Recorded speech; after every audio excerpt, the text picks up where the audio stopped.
what the date is, but it's like middle of January out here in the orchard late afternoon. I just came out to grab an apple and eat it, and I was like, wow, pink parfait, so good. And I just thought, man, I should just grab the camera and do a video on what's still hanging on the trees, talking in general about the late hanging apple project, I guess you would call it, which is my attempt to breed more apples that will hang on the tree into and through hopefully winter, hopefully into spring. So let's see what's out here. We'll taste everything that's, worth biting into and probably some that aren't, and talk about what the future holds. For those not familiar, franken tree at one point had 150 varieties of apples on it. I've seen 100 varieties ripen on the tree in one single year. Now it's down to about, around 100 varieties. Some broke off, some died, some I cut off, quite a few I cut off.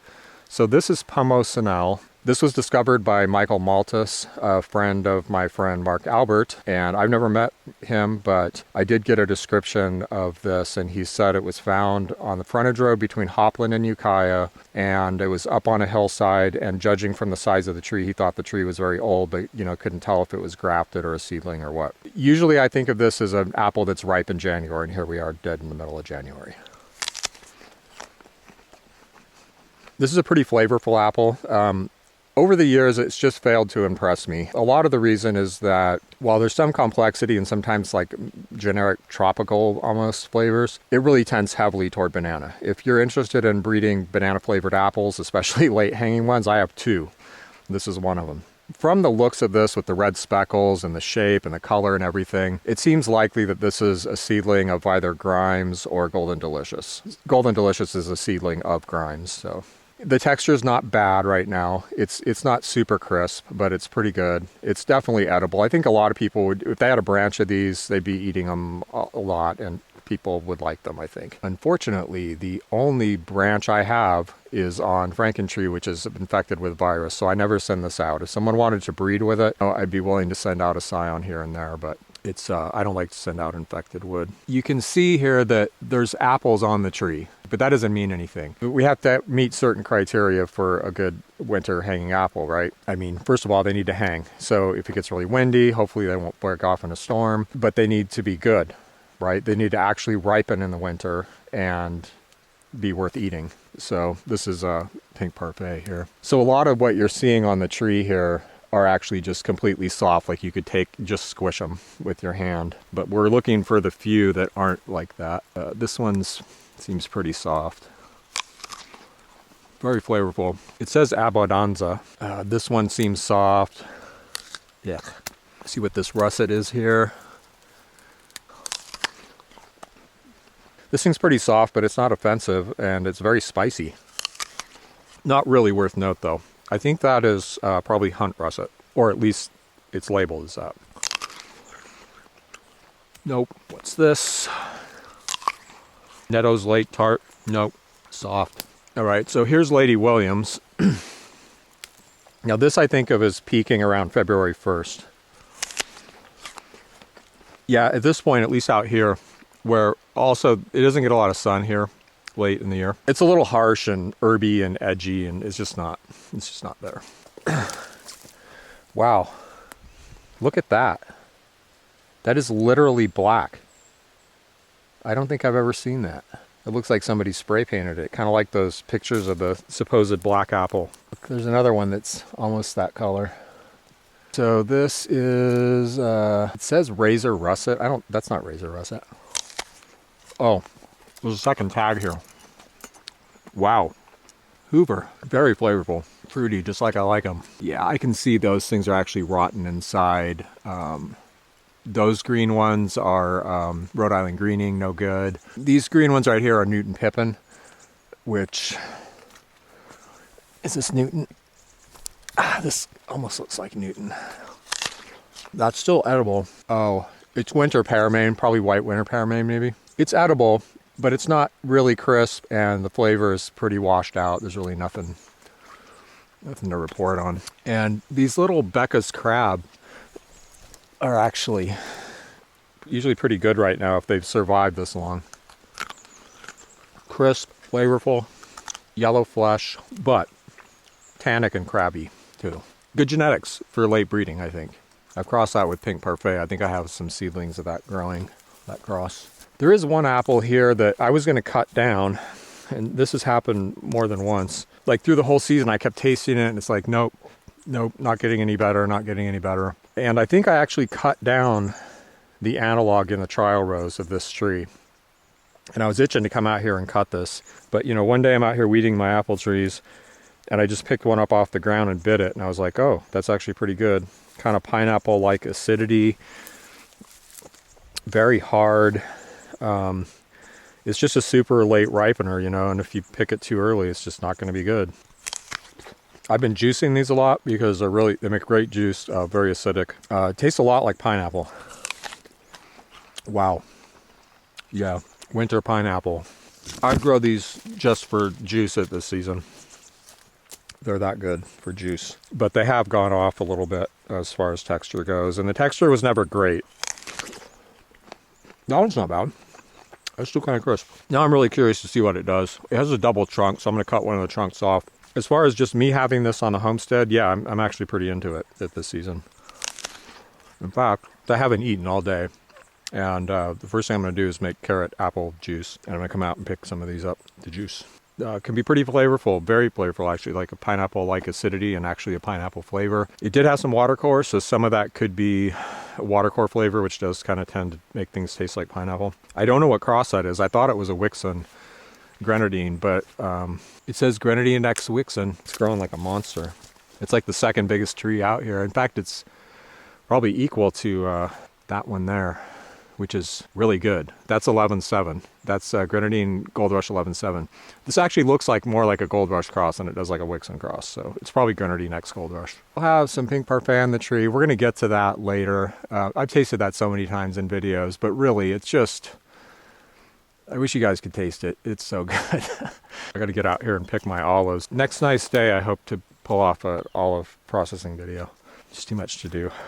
This beautiful rustic apple is January russet, and this is another one where I was ready to cut this tree down. A total spitter, hard, tannic, and then one winter Chris Homanics came down and to trade scions, and we were just walking around the trial rows, and I grabbed one of these and we ate it, and it was like, oh yeah, that's actually shaping up.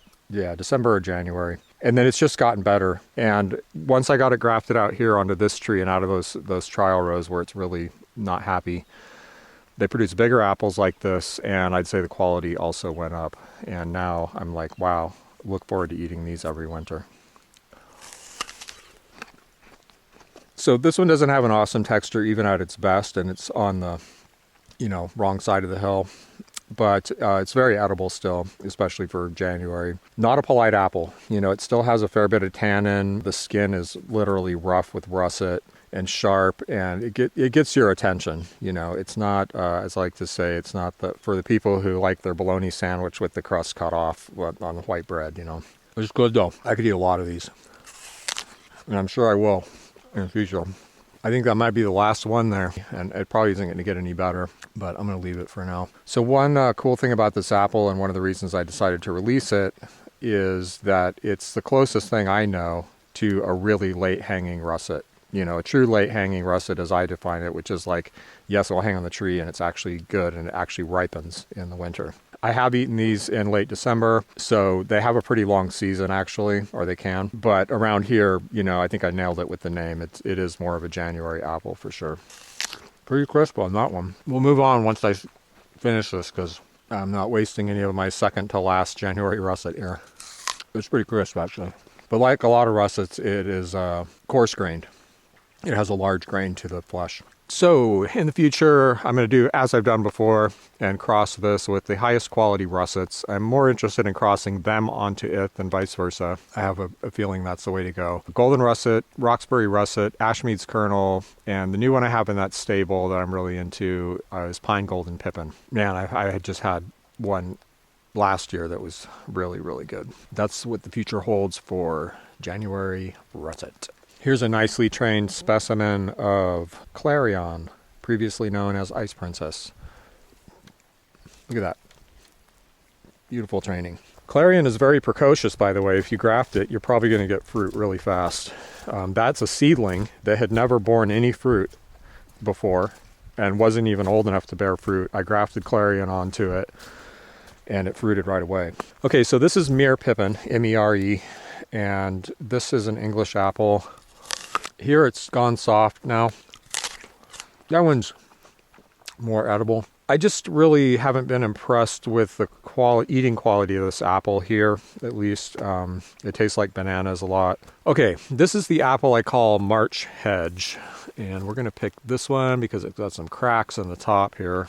And it's, well, birds, looks like. So I found this in a hedgerow at the top of the driveway, the main old homestead site, which I don't know how old it is, but almost all the buildings are gone and there's just a couple apple trees left. And I'm pretty sure it's a seedling that just sprung up in the hedgerow. There's a good chance it's a seedling of Newton pippen because Newton pippen is one of the few apple trees that's still surviving there in the field. So I know it was growing there. So I brought this down here and grafted it out, hoping that it would perk up and do something interesting. But it really has kind of disappointed.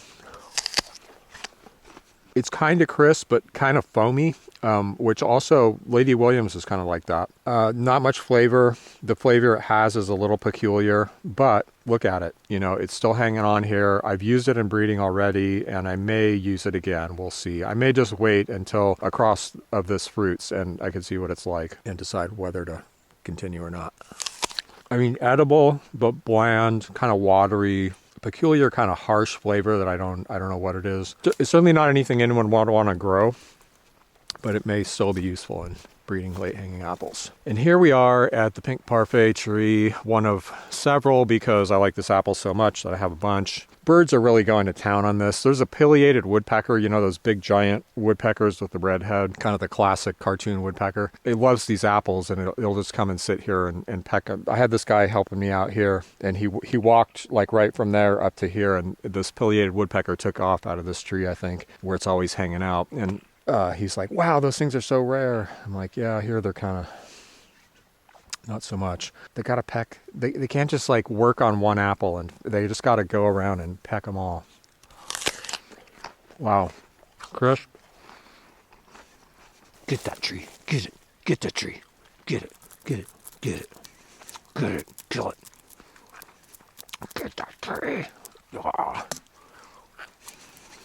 Yeah, pink parfait. I wish everyone could grow it. You can start eating these in November. You know, they're not the kind of potential that they get to later, but you can eat them early, and they probably would pick and ripen well if they hang so well. I've said before, it's almost as if they ripen and then they just sit there like in cold storage on the tree. That trait alone is a phenomenal trait. To have an apple that can hold like that and maintain its texture, maintain its flavor, or improve in flavor, which this does all those, is pretty phenomenal. So like, you might sometimes see me talking about one of my seedlings and I'm like, you know, this apple's great, but you know, it's ripe and then it's done. Like, you know, the texture goes downhill right away after it peaks in flavor and everything, sometimes before. But realize that that's normal. Like, that's a normal heirloom apple. I mean, that's the average. That's the norm.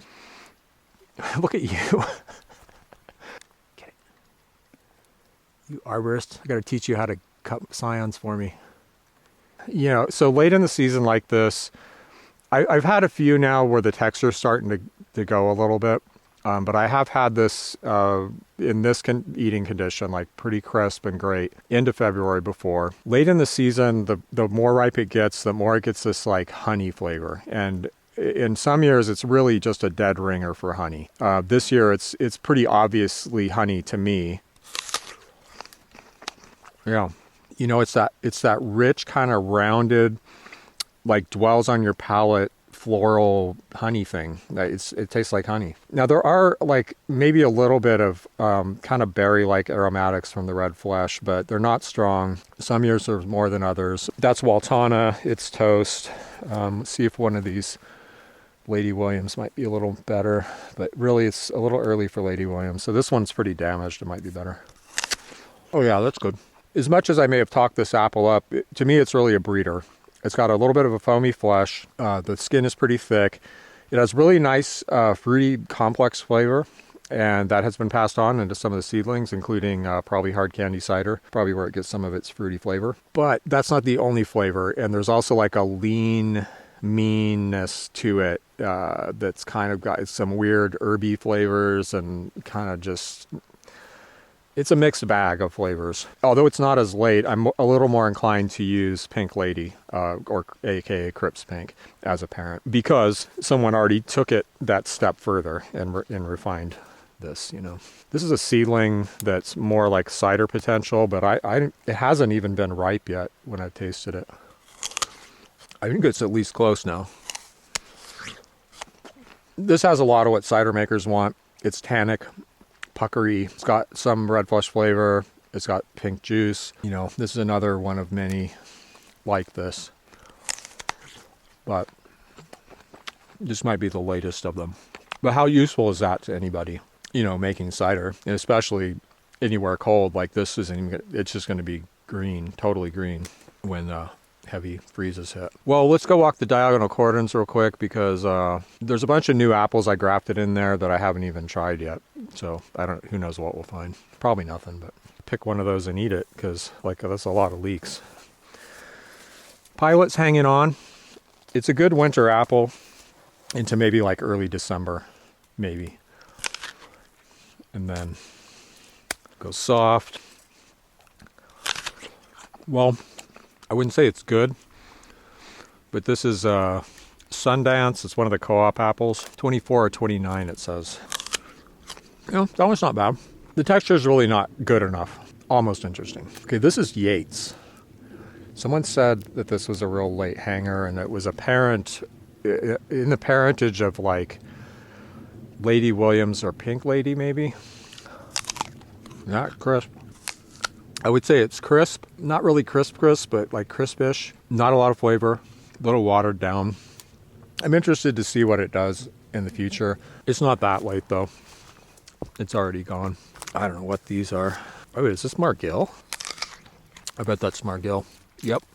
Not the first time I've tasted some very late Margil. It is nutty. Some people like that. I don't. Pretty late, but not super late. Staten Long Hanger. Now, hopefully this will do something different in the future, but very soft, no good. Interesting aromatic flavor though of like grape or something. Wheeler's Russet. This has never done well. You know, not bad this year. Don't eat the garbage, cat. Oh, she got a shrimp. Look, I'm still eating it. It's a little soft, not as good as January Russet. As far as long hanging, might be interesting to pick this and keep it. Yeah, Wheeler's Russet, originally sourced from Nick Botner, famous for mislabeling things, so who knows, but it is a russet. It says Wheeler Russet, so probably right. Okay, Keener Seedling. I can never remember the name of this apple for some reason.